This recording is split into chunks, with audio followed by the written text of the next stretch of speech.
বরিশালের গর্ব গরু নদীর দই। প্রায় ১৫০ বছর ধরে নানা উৎসবে গরু নদীর অনন্য স্বাদের এই দই ভোজনবিলাসীদের তৃপ্তি মিটিয়ে আসছে। এছাড়া অতিথি আপ্যায়নে খাবারের তালিকায় গরু নদীর দই থাকাটাও ঐতিহ্যের অংশ বটে।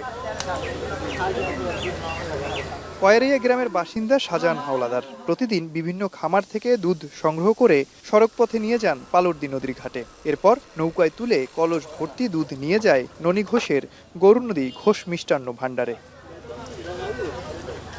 সকাল ৬টা থেকে ১২টা সময় প্রতিদিন আমি ফার্মের টন ২০০ লিটার দুধ সংগ্রহ করি। আর গ্রামে আশেপাশে গ্রামে ছোট ছোট গরু রসি গাভী আছে তারপরে সংগ্রহ করি। ৩০০-৩৫০ লিটার দুধ আমি দোয়া নিয়ে যাই। স্থানীয় খামারিদের কাছ থেকে প্রতিদিন শত শত মণ দুধ সংগ্রহ করা হয় দই তৈরির জন্য এসব কারখানাগুলোতে।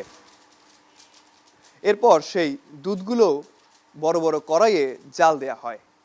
প্রায় ৮ থেকে ৯ ঘন্টা জাল দেওয়ার পর এই দুধগুলো থেকে তৈরি হয় মাখন। বাকি দুধগুলো চিনিযুক্ত করে আবার জাল দিয়ে ঢালা হয় দইয়ের হাঁড়িতে। এ প্রক্রিয়ায় দই তৈরি করতে সময় লাগে প্রায় ২৪ ঘন্টা। ৩ পুরুষের ধারাবাহিকতায় প্রায় ৩০ বছর ধরে দইয়ের ব্যবসার সাথে জড়িত শ্যামল চন্দ্র ঘোষ।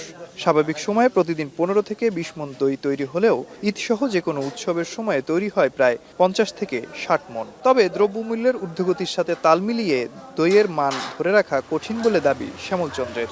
ঢাকা, চিটাগাং, সিলেট এসব জায়গায় রীতিমতো যায়। সরকার যদি আমাদের সেরকম সুযোগ সুবিধা দেয় আমরা চেষ্টা করব যাতে বাইরে গেলে আমাদের দেশেরও একটা নাম থাকবে আর আমাদের পণ্যেরও একটা আমরাও একটু লাভজনক হব। প্রায় ২৪ বছর ধরে দই তৈরির কাজ করছেন কারিগর নারায়ণ সাহা। তার সাথেই আরও ১১ জন সহযোগিতা করেন এই কাজে। তার এখান থেকে প্রতিদিন শত শত মণ দই পাঠানো হয় ঢাকা, বরিশাল, চট্টগ্রাম, খুলনা, দিনাজপুর, সিলেট সহ দেশের বিভিন্ন স্থানে। ১ মণ দুধের ২০ কেজিরও কম জ্বালাইয়া ঘন করার পরে তারপরে দইটা পাতা হয়। তারা পূর্বপুরুষের তা দই গাইতে আছে। আমরাও এখানে তাগো উপলক্ষে প্রায় ৫০ জন লোক খাড়ি দোকানে বিক্রি করার জন্য, এবং এই জায়গার দধির মান ভালো, এবং এই যে গণতির কথা বললে এবং সবাই আদরের সহিতই নেয়। নাম করা মিষ্টি এই জন্য আইসি, এই জায়গার মিষ্টি সবাই পছন্দ করে, এই জন্য এই জায়গায় আইসি মিষ্টি নিতে।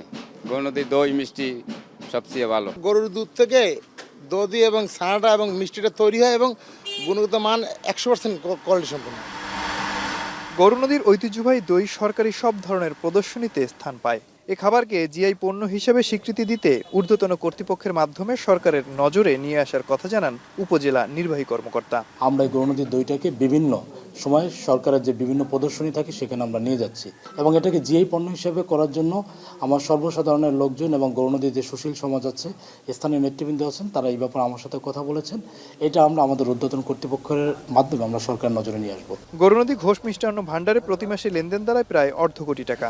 উৎসব ঘিরে বেচাকেনার পরিমাণ বেড়ে যায় কয়েক গুণ। অমিত হাসান, এখন, বরিশাল।